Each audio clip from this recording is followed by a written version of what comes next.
Welcome, everybody, to Radicalized Truth Survives, episode 128. High Fidelity and I will be interviewing our very good friend, Tom Carter, a retired investigative journalist who actually blew the whistle on Leonard Leo. And we're going to be talking about the global implications of the political and religious schism that's occurring right now. Have a listen. Welcome back to our show, Tom Carter. We are so glad that you are with us. We don't like to let too much time pass before we check in with you. As our friends know, you are a retired veteran investigative reporter. You did more to blow the whistle on the threats that lobbyist Leonard Leo represented to our country. And here we are on the other side of what you predicted, where we, initially had a judicial coup where Leo helped stack Catholic extremists on our court, paving the way for what America's troubles really are linked to right now, and that is this lawlessness that we are seeing. And can you please, since we have covered this domestically, can you please give us a clue to sort of the global aspects of this? You talk in terms of a political schism, a global schism. Can we just start there? The first thing I'd like to say, though, is yesterday I took a walk up to the Capitol. It's about 10 blocks from my house. Marjorie Taylor Greene was out there braying.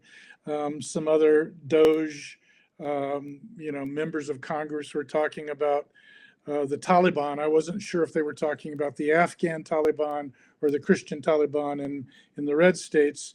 But a couple of things. It was a beautiful day. And there's a case before the Supreme Court today about reverse discrimination. A woman was fired from her job or lost her job, demoted, whatever, and she blames the fact that they put LGBTQ in her place. And so I was talking to the reporters who were covering that, and I said, "Have you ever heard of Leonard Leo?" And none of them had. It was, it's always surprising, but not shocking anymore, that the people that are, standing in front of the Supreme Court, writing about Supreme Court issues, and they don't know Leonard Leo put 6 extreme right-wing Catholic integralists on the Supreme Court. So it's 6-9. So the court is stacked. If you own the referees, you pretty much own the game. So, I mean, this is the world we're living in. You asked about the global aspect of it. Kevin Roberts, who Leonard Leo and a guy named Robbie George from Princeton, another right-wing Catholic, basically put in charge of the Heritage Foundation to run Project 2025, which, there's all the focus on Musk and Trump implementing Project 2025 now. But the guy who wrote it and the guy who ran it are Leonard Leo people.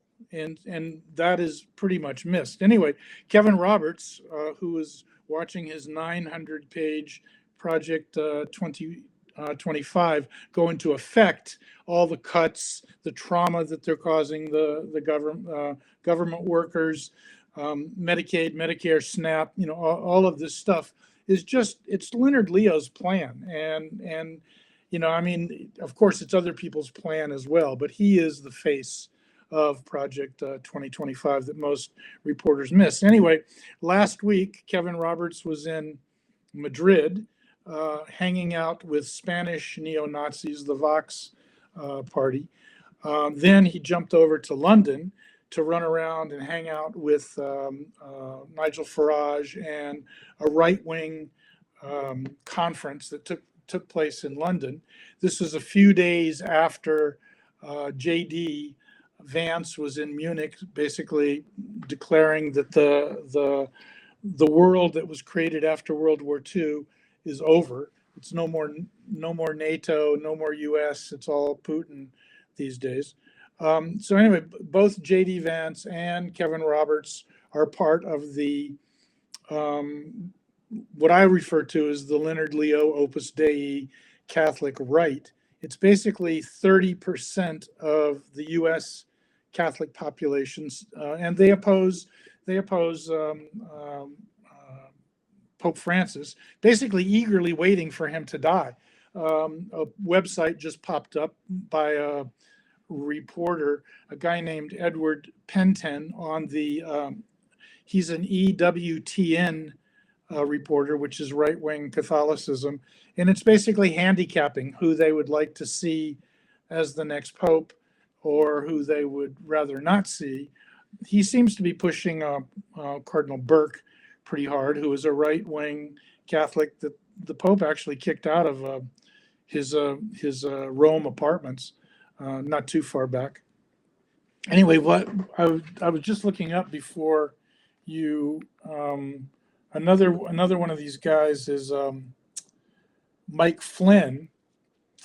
To all who cherish our Catholic faith, it is necessary to prevent the progressive hierarchy in the church from ensuring that one of their own is Bergoglio's, what they call Francis' successor. That is another usurper on the throne of Peter. So they are hoping, praying, doing whatever they can to see a right-wing pope in the mold of say, Benedict, rather than a more open, embracing pope who follows Jesus become pope, should this pope die in the next few days or weeks or months. I'm going to say another aspect of the global part of it is Steve Bannon is part of this right wing. He tried to start a gladiator school in Italy, but Pope Francis didn't allow it. There's another woman in Princess T&T, Princess Turn in Texas, a right-wing. She used to be sort of a punk rock princess and found Jesus and is now best friends with Alito, very close to Bannon. And a document that most people haven't seen, it was never written about in the United States. It's called The Tip of the Iceberg by the European Parliament, basically documenting the Russian, the right-wing European, and the American anti-Catholic, anti-GLBTQ groups working in Europe. And this is back to 2021. Even back then, the Federalist Society and the Heritage Foundation, which is Leonard Leo and Project 2025, had given $5 million to these groups. So they were plugged into the Russians, plugged into the right wing. So there's a spiritual aspect for sure. These guys are all hardcore Catholics, hardcore right-wing Catholics.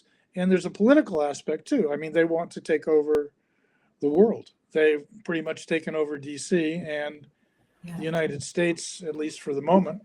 And they've got their eyes set on Europe as well.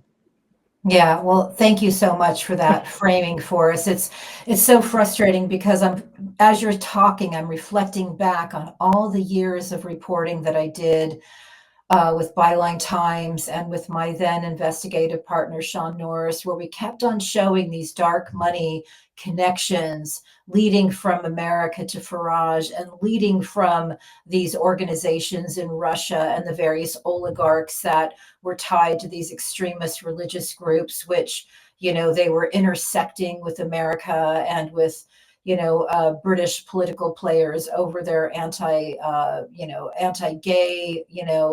narratives, anti-abortion, all of that. And we just kept warning and kept warning. And hearing you say this is, in a way, just such an incredible nightmare, because so much of it could have been prevented by basically applying, some basic laws, or at least putting teeth in legislation exposing dark money and who the beneficiaries were of all the, offshoring shells, etc. Instead, it took, a lot of hard gumshoeing and not enough to rise above to kind of get a mass awareness. And we talk a lot about this, but you had mentioned when you were in DC talking to people just yesterday, I guess you mentioned some of the news organizations, you didn't even know, they didn't know who Leo was, you didn't know who they were. And to me, it's like the reason we are here today, and I've said this over and over again, the biggest villain to me has been the media, the neglect, the duty to warn, which did not happen. All the reporters who had the opportunity to warn us about Leo a decade ago, who you hand delivered all of your information because you had worked with Leo to them. And Is there anything that you would like to tell our viewers now who are kind of just catching on, so they understand that, we tried to tell them, but where was the mainstream media on this story? Well, yeah. I mean, obviously, it's a pet peeve of mine because in 2010, I sent a bunch of emails to David Corn of Mother Jones and investigate Leonard Leo. And he came back with, yeah, he's an interesting guy, but he's just another one of 10,000 lobbyists in DC. How is he any different? Well, we all see how he's different now. Another one is a guy named Robert Draper, who is a New York Times magazine writer. He's from Texas. He wrote a history of Rolling Stone magazine. So he's not entirely, and anyway, he moved up the chain and now he's at the New York Times, where he writes pretty much only on the right wing. His last couple of books have been on the right wings in Congress. Anyway, I told him all about this stuff back in 2012. And he said, yeah, interesting, but I can't write about that because my girlfriend is converting to Opus Dei with Ann Corkery, who was Leonard Leo's bag lady, dark money bag lady. And so he said, I can't write about it. Well, he and his girlfriend, now wife, a woman named Kristen Powers, have now bought land in Italy and are living there, doing, growing olives and saying, isn't it awful what's going on in the United States? And I voted for Kamala and all this kind of stuff. Draper's most recent, he was just on TV a bunch last week because he did a big thing on Charlie Kirk. And he's done Marjorie Taylor Greene, he's done Trump, he's done all the right wing.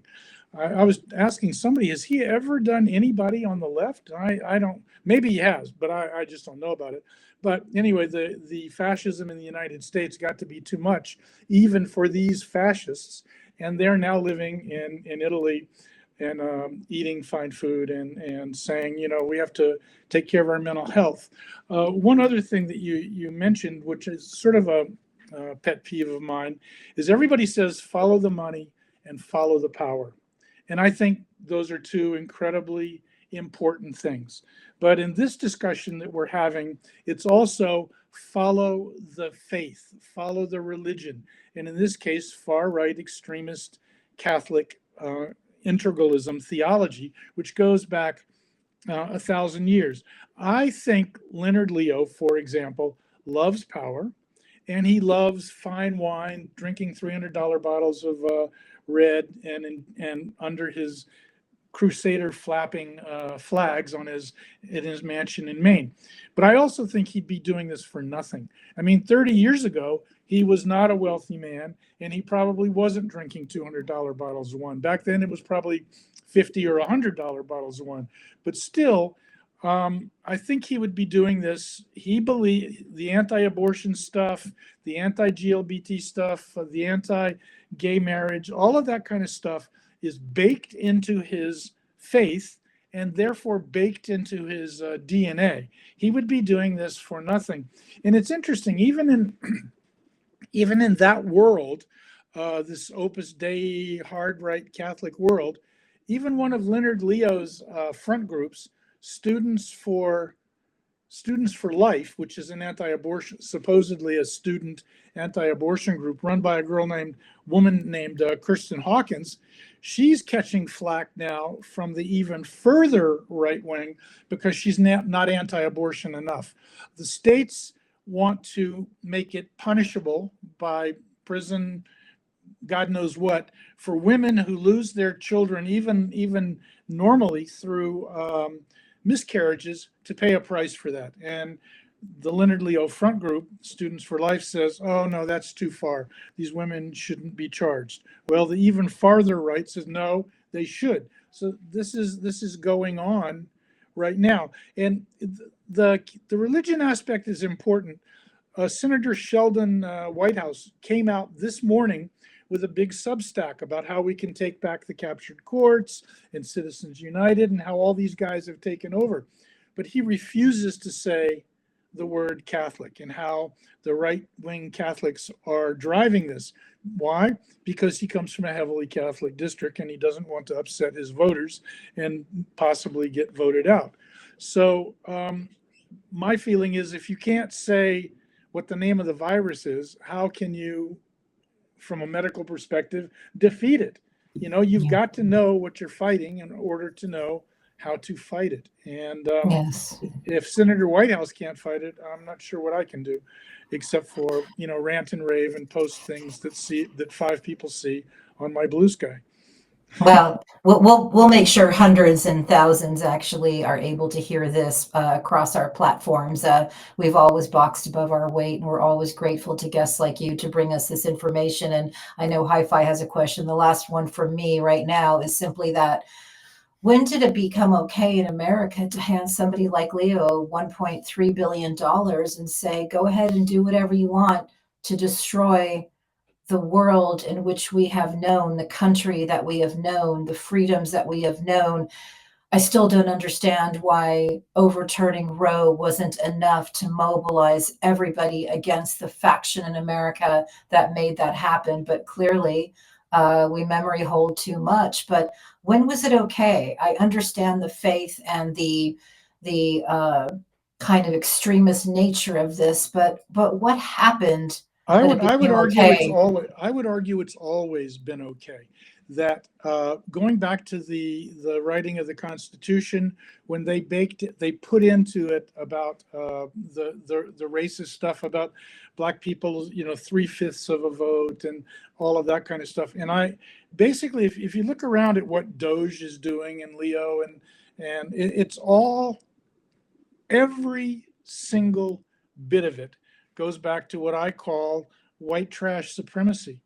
It's very, very much a matter of the white trash supremacy is losing its privilege, and they're throwing a temper tantrum now. And whether you were looking at the Civil War, or whether you were looking at Reconstruction or Jim Crow afterwards, all of this stuff is about returning to before the New Deal, back to Jim Crow America, when white people had certain privileges, and now they're trying to remove whatever stepping stones we gave to black people, to women, to minorities. They want those stepping stones gone, so that people like Hegseth, who is a drunkard idiot and running the Pentagon now. I mean, he's the guy that's going to decide whether protesters get shot.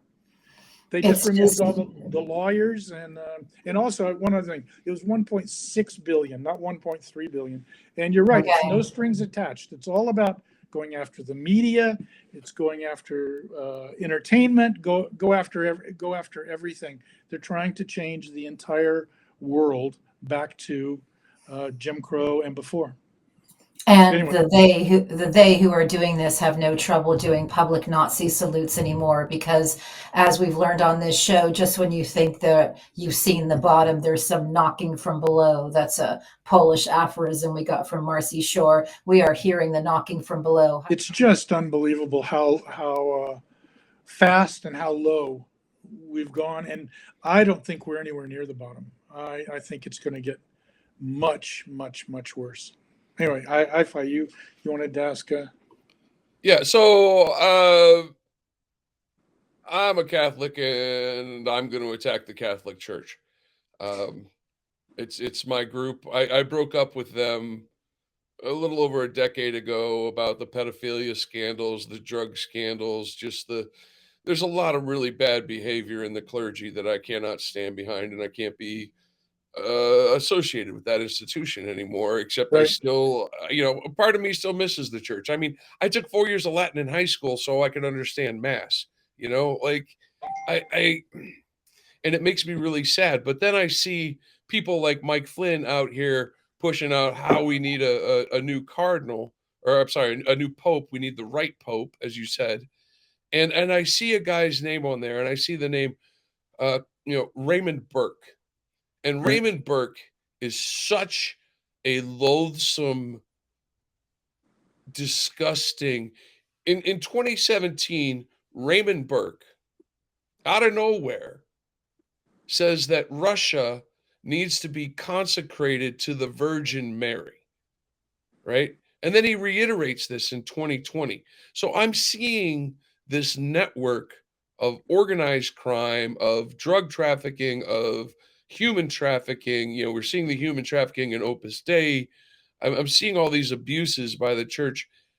And then the right wing of the Catholic Church puts out a guy like Raymond Burke to be the next pope. What do you make of that? Oh, well, I mean, it seems par for the course for me. I mean, I'm not Catholic, but I have nothing.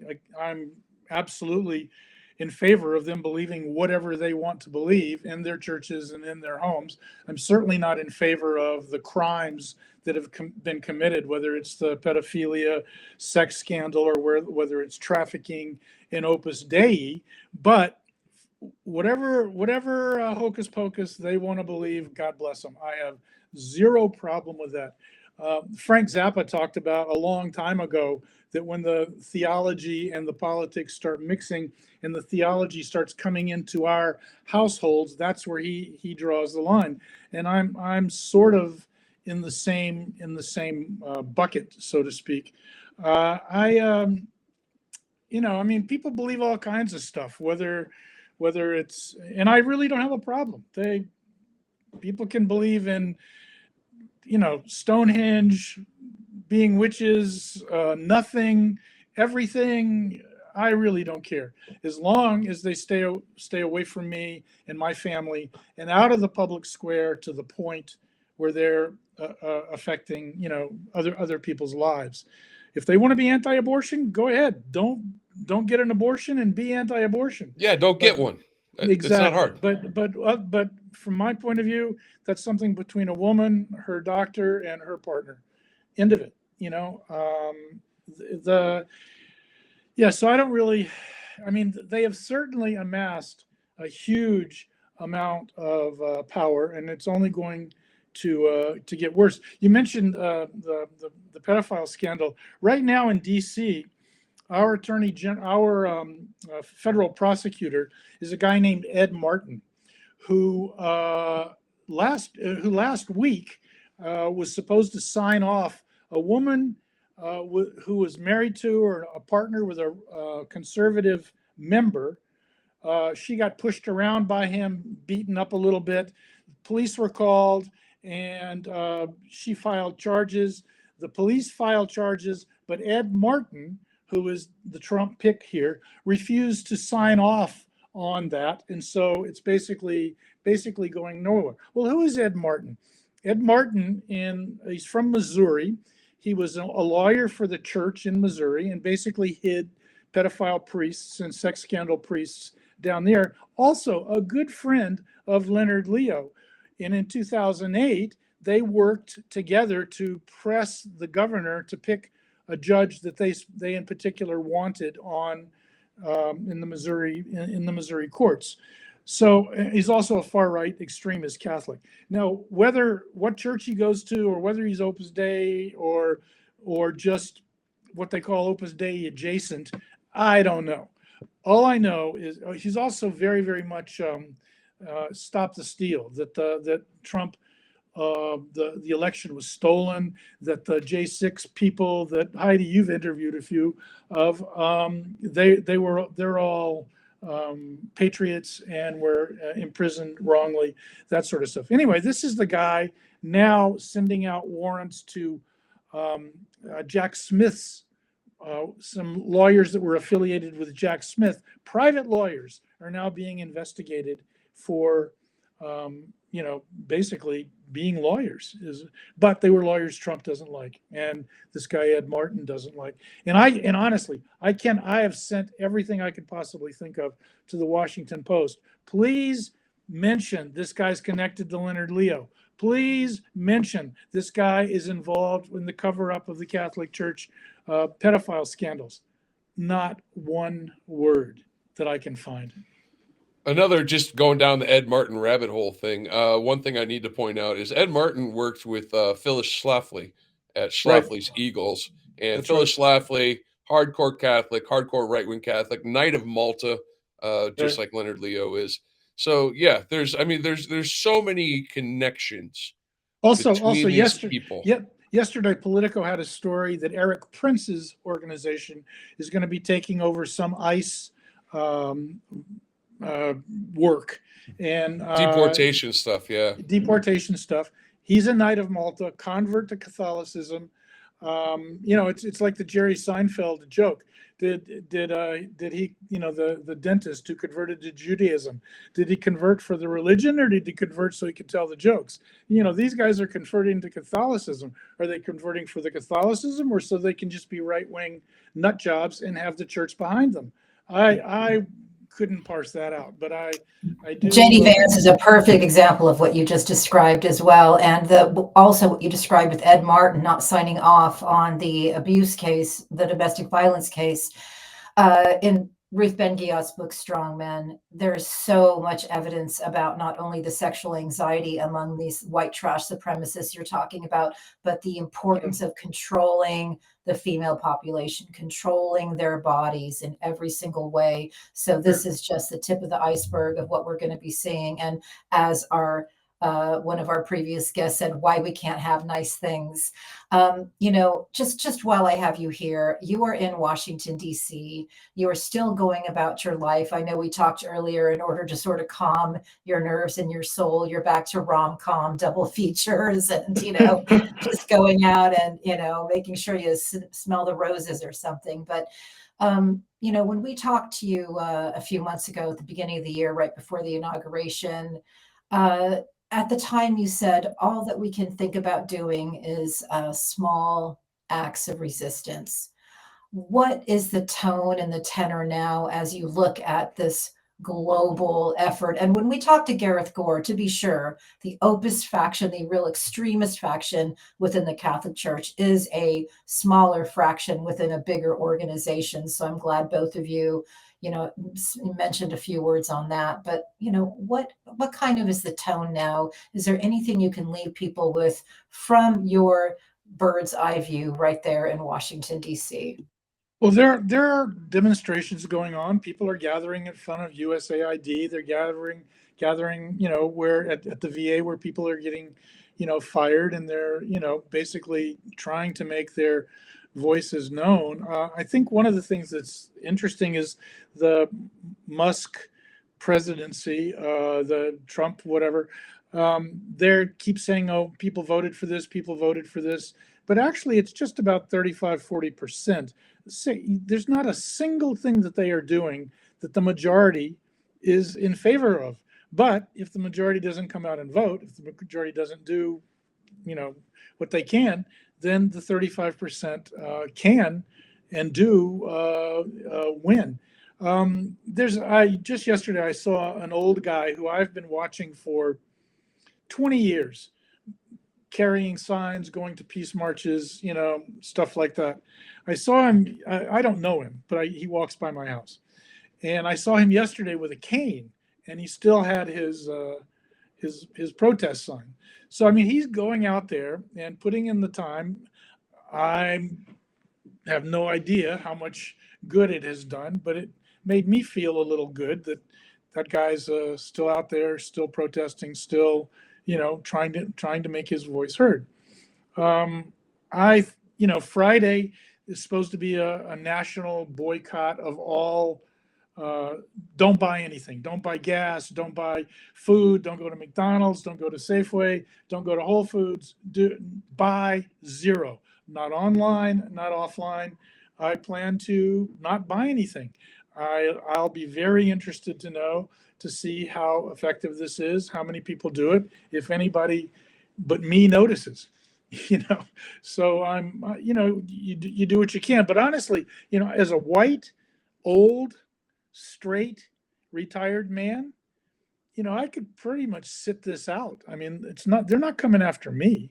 There's not much they can do to me unless they cut my Social Security, unless they cut my Medicare, which they may do. They're working on it.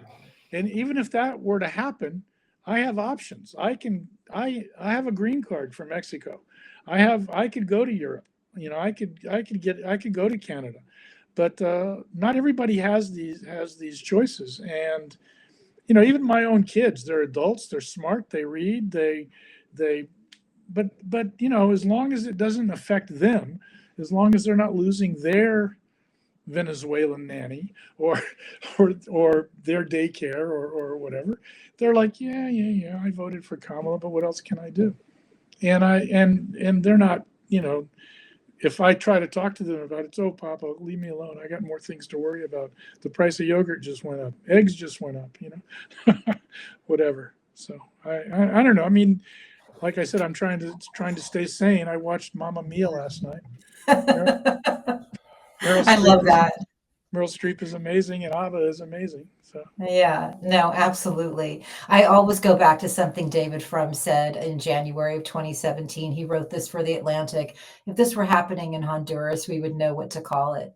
Happening in America, we seem so confused, and here we are still not quite getting it, although it is very interesting to hear reports from so many states in the South where Republican voters are going to town halls expressing how angry they are at the actions being taken with the Trump-Musk duopoly. So I find that to be something we'll be keeping an eye on. these guys don't care.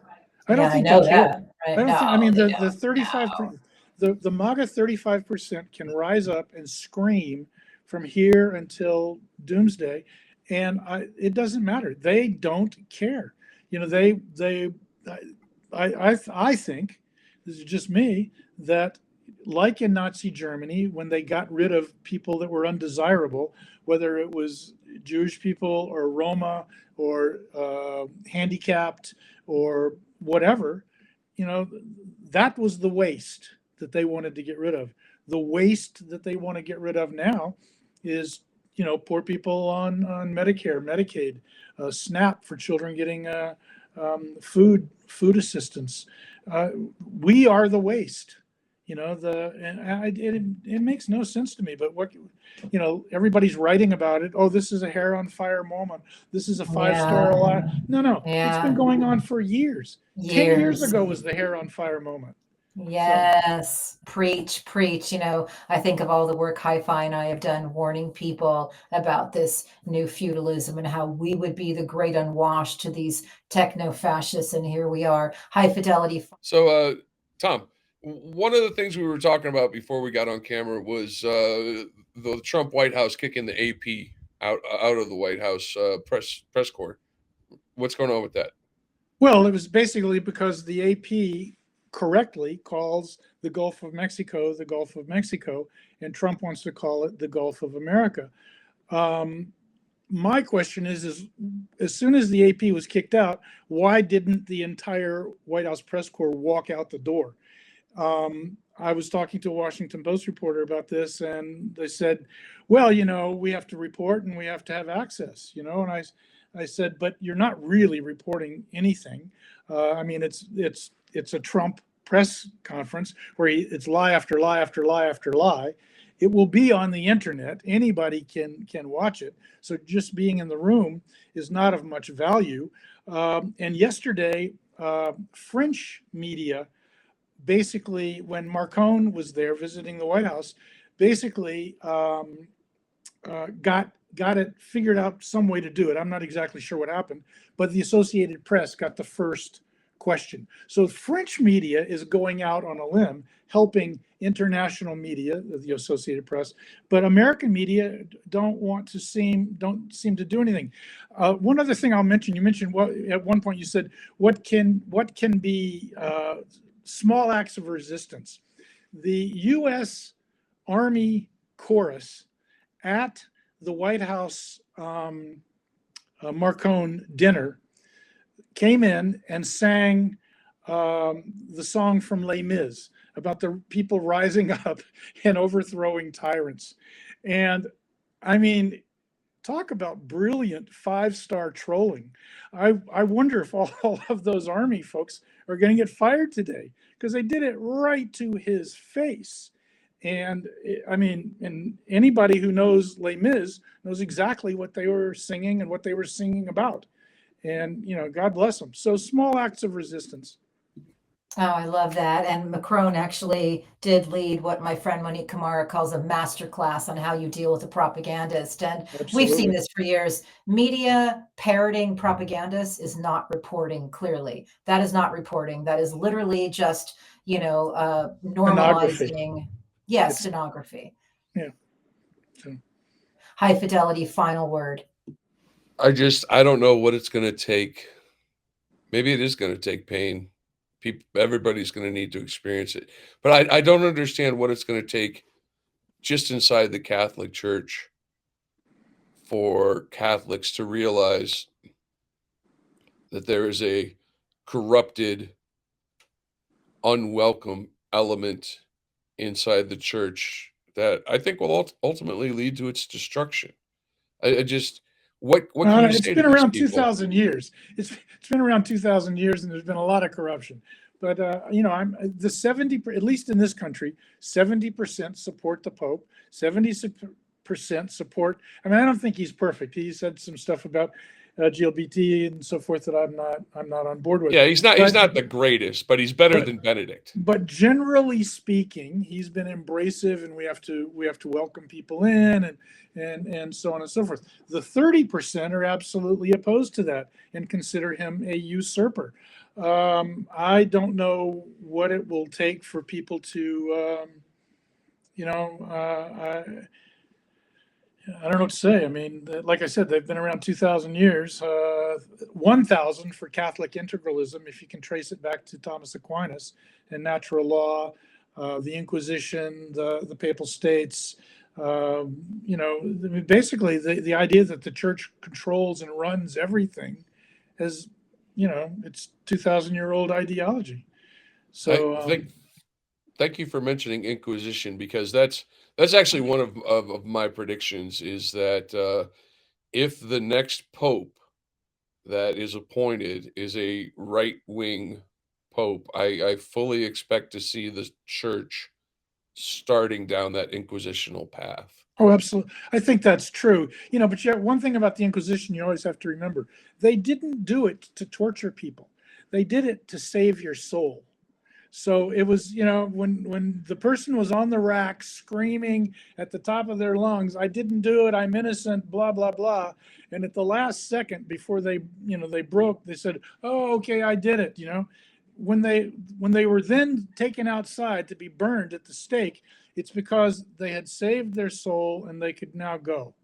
It was not a matter of torturing people. They were saving souls. And I think Leonard and Steve Bannon and Michael Flynn and J.D. Vance and Kevin Roberts and Opus Dei and this whole slew of people that believe this. Faith, that's their faith. If power and money come as a result of them being militant crusaders from their faith, then that just proves God's on their side. That's all. Well, my God, of my understanding, would beg to differ, but at least we've, exposed some of these guys and will continue to do so. And really, it's very important. People always look beyond America to see what is happening in other countries and how other countries are being impacted in the same way, with many of the same characters right behind it. So, Tom Carter, I always thank you so much for your time, for your Thanks for having bravery, me. Yeah. your continued work. High fidelity, thank you as always. You're a wonderful, wonderful co-producer on these projects. So till the next time, hopefully we're going to push through this and continue to do the best we can to enlighten people about these important events, I guess, Mamma Mia. destruction. Mamma Mia, there you go. Watch Mamma Mia, if nothing else. Get a rom-com in. Thanks, you guys. Thanks for having me. Good to see you.